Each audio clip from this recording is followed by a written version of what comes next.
ओम नमः सिद्धेभ्यः। नमो अरिहन्ताणं नमो सिद्धाणं नमो आयर्याणं नमो उवज्झायाणं नमो लोई सव्यसाहुणं लक्ष्मीनिवास निलयं विलीन विलयं निधाय हरिवीरम् आत्मानुशासनमहं वक्षे मोक्षाय भव्यानाम्।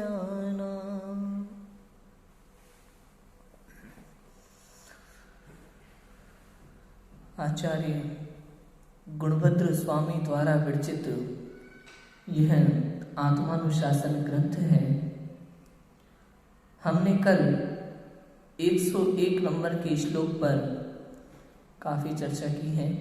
कामजन्य वेदना जो समस्त पुरुषों को सताती है, स्त्रियों को सताती है, जीवों को सताती है संसार में। इस काम के कारण से जीव दुखी रहता है, विवेकहीन हो जाता है। इस भव में और पर भव में अत्यंत पीड़ा सहता है, अत्यंत पीड़ा सहता है इस काम के कारण, काम रूपी शत्रु के कारण। हमने जो चर्चा की वो वास्तव में बहुत कम है। चर्चा बहुत है, जितनी की जाए उतनी कम है। कल हमने चर्चा की काम के विषय में, काम उत्पादक सामग्री के विषय में, लेकिन इस काम के फल के विषय में चर्चा करें तो बहुत है। आप सोच नहीं सकते क्या दशा होती है ऐसे जीवों की, कामी जीवों की। कितना दुख भोगना पड़ता है उन्हें भविष्य में, संसार में, पर भवों में। वर्तमान भव की पीड़ा तो पीड़ा, पर भवों में कितनी पीड़ा होती है इसका अंदाजा लगाना भी हमारे लिए अशक्य है, नहीं लगा पाते। गरम गरम लोहे के जो वो होते ना सरिये जैसे लोहे की पुतलियां, उससे नग्न लिपटवाया जाता है नरकों में। ऐसी बहुत चर्चा है ग्रंथों में, पढ़े तो समझ आए। देखो 102 नंबर के श्लोक पर आज हम चर्चा करने वाले हैं उत्तरोत्तर उत्कृष्ट त्याग के उदाहरण। उत्तरोत्तर कि कैसे कैसे त्यागी पुरुष होते हैं, किस तरह से वे त्याग करते हैं और उनकी क्या महिमा है, इस विषय में बताते हैं कि काम को जलाने में उत्साही व्यक्ति क्या करते हैं। यह बात आगामी छंद में कहते हैं। जो काम की चर्चा हमने की 101 नंबर के श्लोक में, उस काम को जलाने के लिए जो प्राणी उत्साहित होते हैं, जो प्राणी कषायों का अभाव करना चाहते हैं, जो प्राणी मोह का अभाव करना चाहते हैं, जो प्राणी संसार के अनंत दुखों का अभाव करना चाहते हैं, वे प्राणी समस्त परद्रव्यों को अहित रूप जान करके समस्त परद्रव्यों को अकार्यकारी जान करके किस तरह से तृण के समान त्याग देते हैं, इसकी चर्चा 102 नंबर के श्लोक में आचार्य देव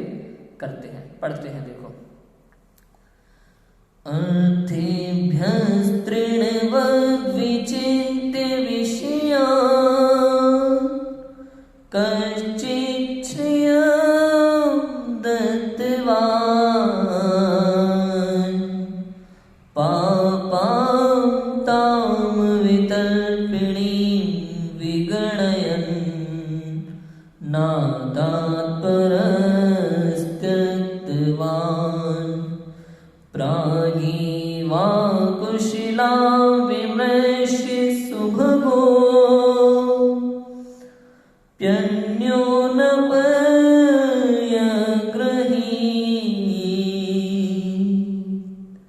इति विदितोत्तरोत्तरवरा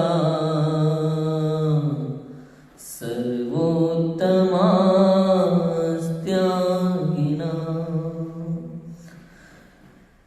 तृण समतुच्छ जान कर लक्ष्मी कोई ज्ञानी असंतोष अरु पाप मोल लख, बिना दिए तजते धीमा। कोई महाविवेकी जन, ग्रहते ही नहीं अहित कर जान। त्यागी जाने त्याग इसे, उत्कृष्ट एक से एक महान। 3 तरह के त्यागी बताए हैं इसमें। 3 तरह के त्यागी कौन से? एक तो तृण समतुच्छ जानकर लक्ष्मी कोई ज्ञानी देते दान।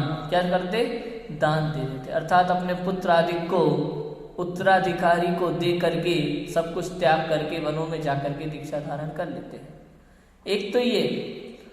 दूसरे ऐसे त्यागी होते हैं जो इस लक्ष्मी को, इस धन को, इस संपत्ति को अहितकर जान करके बिना किसी को दिए ऐसे ही छोड़ देते हैं। उसे कोई भी भोगे, बाद में कौन क्या करे उन्हें फर्क ही नहीं पड़ता, छोड़ देते हैं। उन्हें पता है ये संसार में किसी के लिए भी लाभकारी नहीं हो सकती, ऐसा जान करके छोड़ देते हैं। तीसरे एक और महापुरुष होते हैं जो बहुत ही कम संख्या में होते हैं, जो कभी ग्रहण ही नहीं करते। ऐसे उदाहरण है प्रथमान योग में, जन्म से ही जिन्होंने वस्त्र तक नहीं पहने, वस्त्र तक नहीं पहने, 8 वर्ष की उम्र हो गई, अभी तक वस्त्र पहनाए नहीं गए घर वालों के द्वारा, परिवारजन के द्वारा, और अब 8 वर्ष की उम्र के बाद जब समझ आ गई तो त्याग भी कर दिया वहीं की, ग्रहण ही नहीं करना पड़ा कभी। ऐसे भी पुरुष हुए। बात समझ आई? बहुत क्लियर है। देखो अर्थ पढ़ते हैं।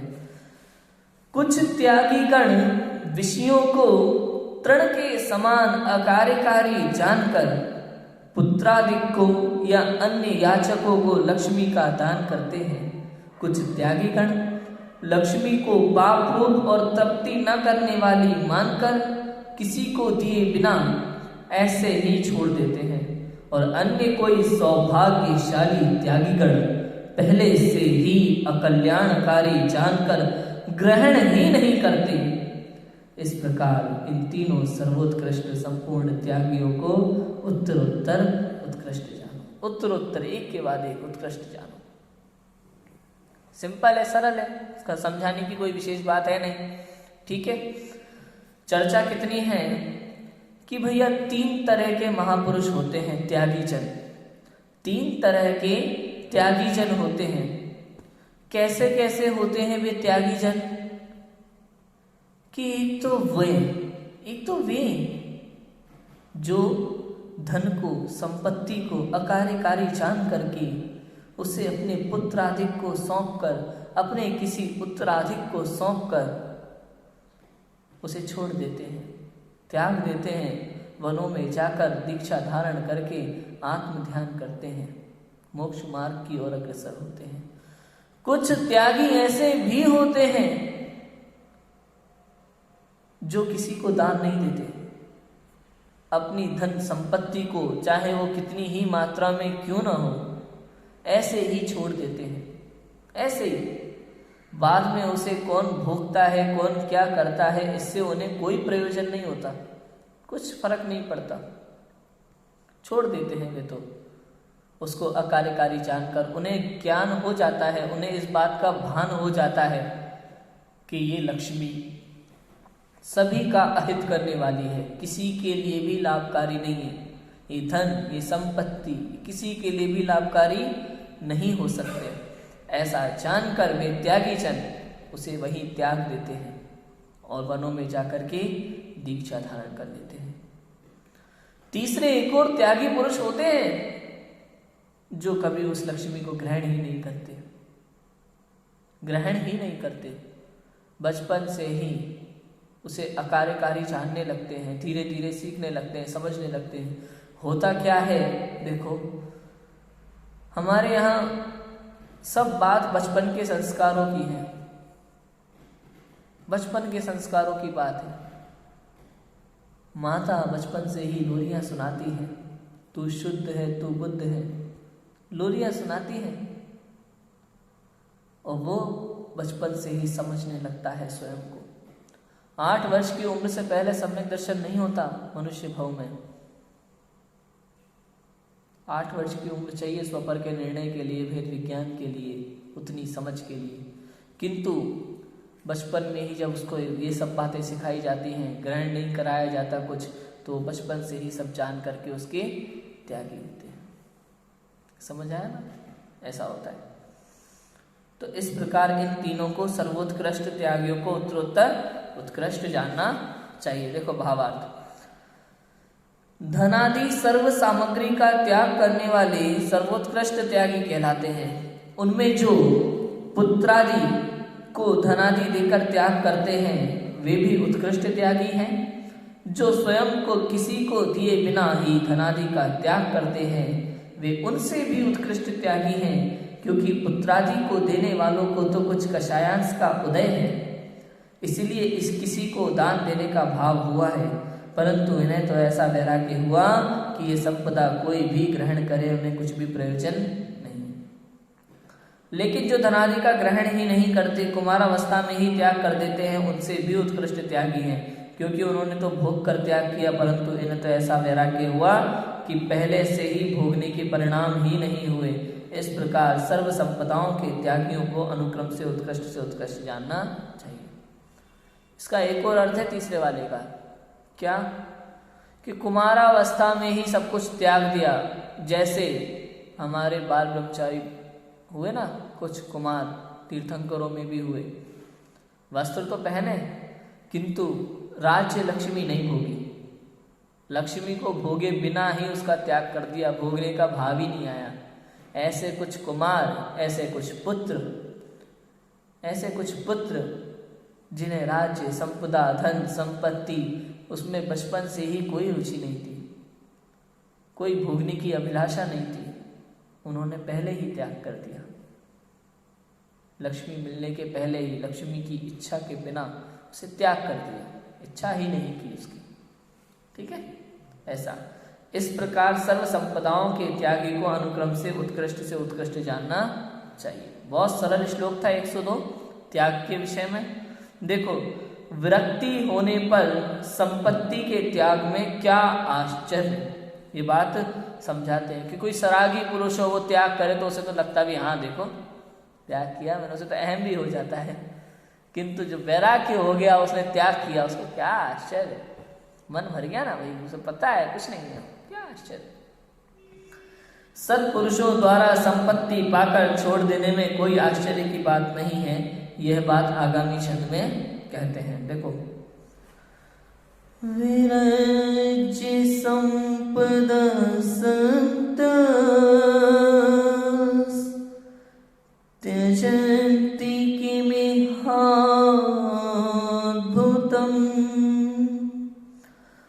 मावमीत् किं जुगुप्सा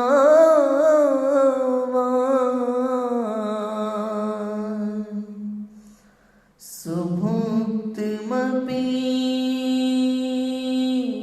भोजनम। देखो क्या कहते हैं,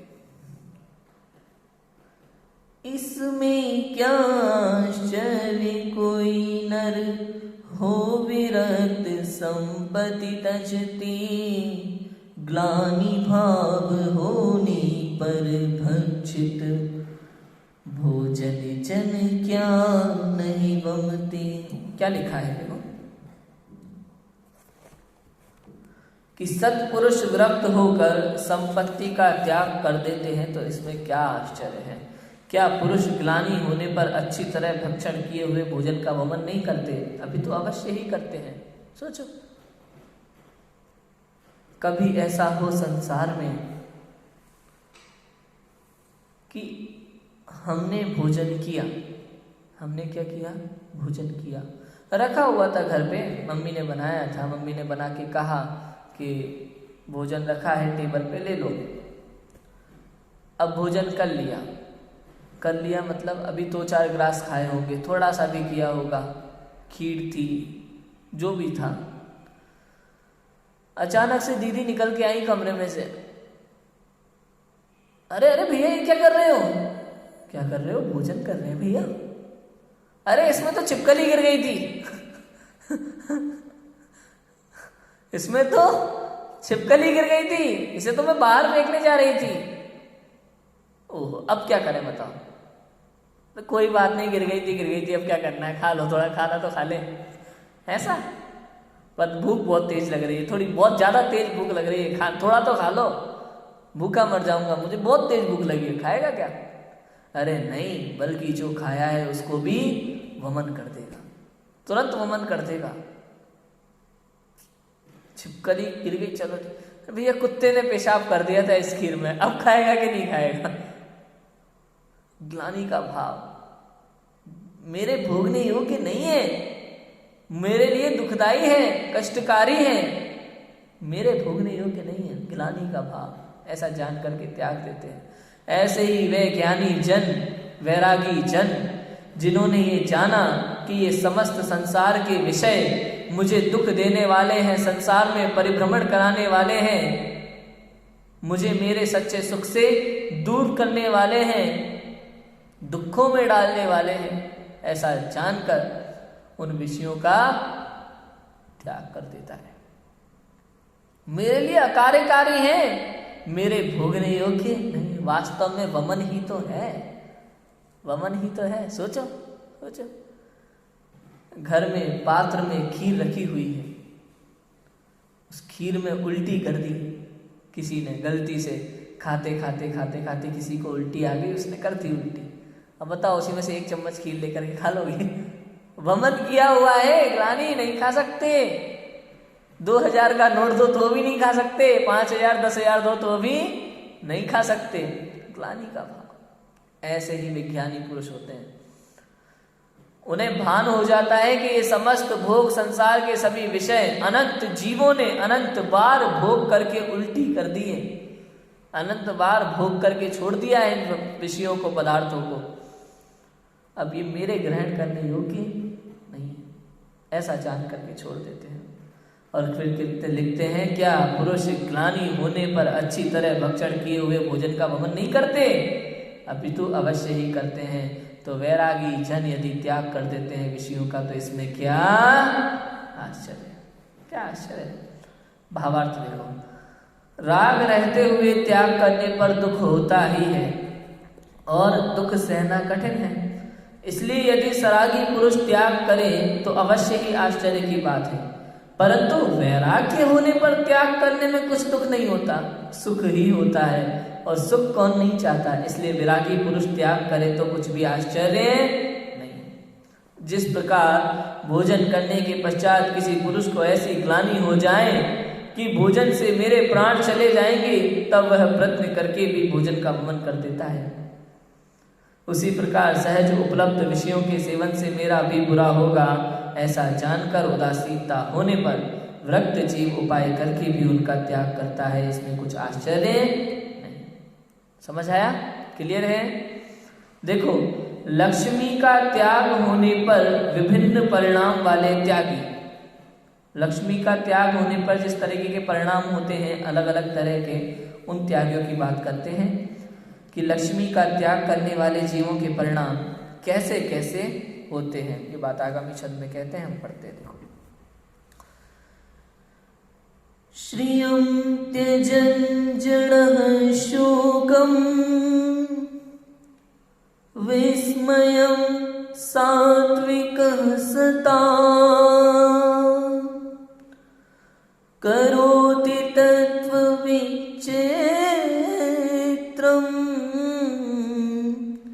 न शोकं न च विस्मयम्। लक्ष्मी तज कर मूढ़ शोक करती अरुपराक्रमी अभिमान, हे विचित्र तत्व की पुरुष नहीं करे शोक अथवा अभिमान। क्या कहते हैं? देखो अर्थ 104 श्लोक में कि पराक्रम रहित मूर्ख पुरुष लक्ष्मी का त्याग करने पर शोक करते हैं, और सच्चे पराक्रमी पुरुष गर्व करते हैं, परंतु तत्वज्ञानी पुरुष उस लक्ष्मी का त्याग करने पर न शोक करते हैं और न गर्व करते हैं। यह बड़े आश्चर्य की बात है। समझ में आई बात? पराक्रम रहित पुरुष, मूर्ख पुरुष लक्ष्मी का त्याग करने पर शोक करते हैं। पराक्रम रहित मूर्ख पुरुष समझते हैं, मतलब शक्तिहीन पुरुष, अंदर से अंतर्बल से हीन पुरुष, जो ना तो सोचने समझने की अधिक क्षमता रखते हैं, ना ही शारीरिक बल से पुष्ट होते हैं। ऐसे पराक्रम से हीन, बिल्कुल उदासीन, बिल्कुल हीन पुरुष, है ना, समझ रहे हो? ऐसे पुरुष मूर्ख पुरुष कहा उन्हें, समझ नहीं है ना, इसलिए मूर्ख पुरुष। पराक्रम रहित मूर्ख पुरुष लक्ष्मी का त्याग करने पर शोक करते हुए दुखी होते हैं, दुखी होते हैं। जैसे किसी चीज का त्याग कर दिया, छोड़ दिया, किसी को दान दे दिया, कभी किसी के दबाव में आकर के त्याग करना पड़ता है लक्ष्मी का, तो ऐसे में वे दुखी रहते हैं, सदा दुखी रहते हैं। किसी के दबाव में आकर के कई बार त्याग करना पड़ता है ना, कई बार दिखावे के लिए किसी चीज को त्याग करना पड़ता है। आज के समय के जो नेता लोग हैं, वो लोग कई बार ऐसा कार्य करते हैं दिखावा करने के लिए, वोट पाने के लिए, जिसके कारण उन्हें कोई सुख नहीं होता, अभी तो दुखी ही होता है अंदर ही अंदर। दिखाते ऐसा है कि हम कितने महान हैं, त्याग कर रहे हैं, किंतु दुखी होता है। कुछ ऐसे होते हैं जो गर्व महसूस करते त्याग करने में, किसी को दान दिया, किसी को संपत्ति दी, त्याग किया किसी चीज का, उसमें गर्व करते, देखो मैंने ये कर लिया, मैंने वो कर लिया, ऐसा त्याग करने पर गर्व महसूस करते हैं। और आज के समय, वर्तमान समय में तो यह जीव यदि रात्रि भोजन का त्याग कर देता है तो सोचता है मैं रात को भोजन नहीं करता, पता है, रात को भोजन नहीं करता, मैं जमीकर नहीं खाता, मैं बाजार की चीजें नहीं खाता। अरे तू किस बात की महिमा कर रहा है? तूने अनंत बार मुनि व्रत धार करके ग्रेवयकों में जन्म लिया, अनंत बार, कितनी बार? अनंत बार। क्या उखाड़ लिया, क्या कर लिया, बता, क्या कर लिया? वापस लौट करके आया, क्या लाभ हुआ इससे? इन सब चीजों की कोई महिमा नहीं है। आत्मज्ञान के बिना सब कुछ अज्ञान है, आत्मज्ञान ही ज्ञान है, शेष सभी अज्ञान। विश्व शांति का मूल है वीतराग विज्ञान। क्या है विश्व शांति? शांति धारा कराएंगे तो विश्व शांति होगी? अरे नहीं, विश्व शांति का मूल है वीतराग विज्ञान। समझ आया? वीतरागता से होता है। देखो, पराक्रम रहित मूर्ख पुरुष लक्ष्मी का त्याग करने पर शोक करते हैं, सच्चे पराक्रमी पुरुष गर्व करते हैं, मैंने किया, मैंने किया। अरे प्रभु, परंतु तत्व ज्ञानी पुरुष उस लक्ष्मी का त्याग करने पर ना तो शोक करते हैं और ना ही गर्व करते हैं। यह बड़े आश्चर्य की बात है। धनादि का त्याग करने पर संसारी जीवों के दो प्रकार के भाव होते हैं। पराक्रम रहित व्यक्ति को यदि किसी कारण से धनादि का त्याग हो जाए, वियोग हो जाए, तो उसे बहुत दुख होता है, शोक होता है। ऐसे कैसे हो गया? नुकसान हो जाता है ना व्यापार इत्यादि में, लक्ष्मी चली जाए तो दुखी होते हैं। इस प्रकार अंतरंग में बहुत खेद होता है। पराक्रमी पुरुष को यदि किसी कारण से धनादि का वियोग हो जाए या स्वयं उत्साह से धन का त्याग कर दे तो उसे गर्व होता है कि मैंने ऐसा कार्य किया। इस प्रकार उसे अहम हो जाता है। लेकिन यह अत्यंत आश्चर्य की बात है कि तत्वज्ञानी पुरुषों को धनादि का त्याग करने पर शोक और गर्व दोनों नहीं होते, क्योंकि ज्ञानी धनादि को परद्रव्य जानते हैं और परद्रव्य का त्याग होने पर खेद और गर्व दोनों नहीं होना चाहिए। इसलिए ज्ञानी शोक और गर्व रहित होते हुए परद्रव्य का त्याग करते हैं, त्याग कर देते हैं। वे मूर्ख पुरुष हैं जो दुखी होते हैं संपत्ति के जाने से। इस संसार में हर दूसरा पुरुष है। 10 का नोट क्या खो जाए तो टेंशन आ जाती है, यार 10 का नोट कहाँ चला गया, मेरा मिल नहीं रहा, सुबह से देख रहा हूँ, 20 का नोट गायब हो गया। पतियों को तो कम से कम समझ में आना चाहिए, 10-20 रुपए तो गायब हो ही जाते हैं जेब में से। लेकिन सोचने वाली बात है, दुखी होते रहते हैं। थोड़ा बहुत उसमें इतना मोह, इतना ममत्वपना भरा है, इतनी गृद्धता भरी है धनादि के प्रति। जीवों को संसार में आज के समय में यही लगता है कि धन से बड़ा इस संसार में कुछ भी, ये मूर्खता है। इसे मूर्खता कहा। जितने भी धन के लिए प्रयास करते हैं सब मूर्ख है, सब मूर्ख है। इस भाषा को बोल रहे हैं, देखो आप भाषा देखो। धन के लिए जितना उद्यम करता है उतना एक बार आत्म कल्याण के लिए करके देख तो पता चले, तो कुछ लाभ हो। समय व्यर्थ कर रहा है, देखो मूर्ख है वो।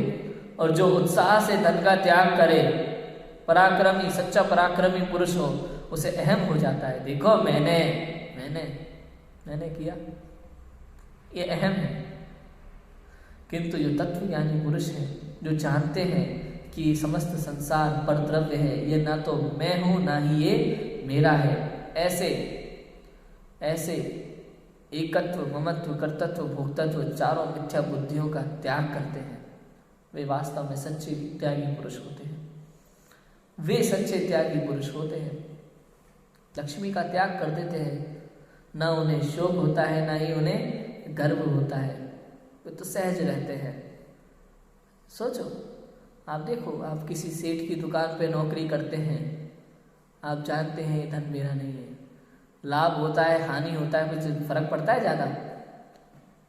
साड़ी 90 रुपए की खरीद की साड़ी 100 में जाए या 110 में, क्या फर्क हुआ बताओ?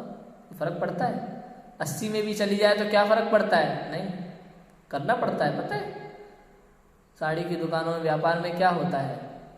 नया माल आया, नई नई साड़ियाँ आई, 90 रुपए की खरीद है, 150 में बेच ली पहले शुरू में। क्यों? नया नया था, नई नई डिज़ाइन थी, 150 रुपये में बेच ली खूब। अब जो बच गई 2-4 साड़ियाँ नहीं बिक रही हैं, कलर ख़त्म हो गए, डिज़ाइन ख़त्म हो गए, नया माल और आ गया है, तो अब इसको कोई खरीदना नहीं चाहता, तो 70 में भी निकालते हैं, 80 में भी निकालते हैं।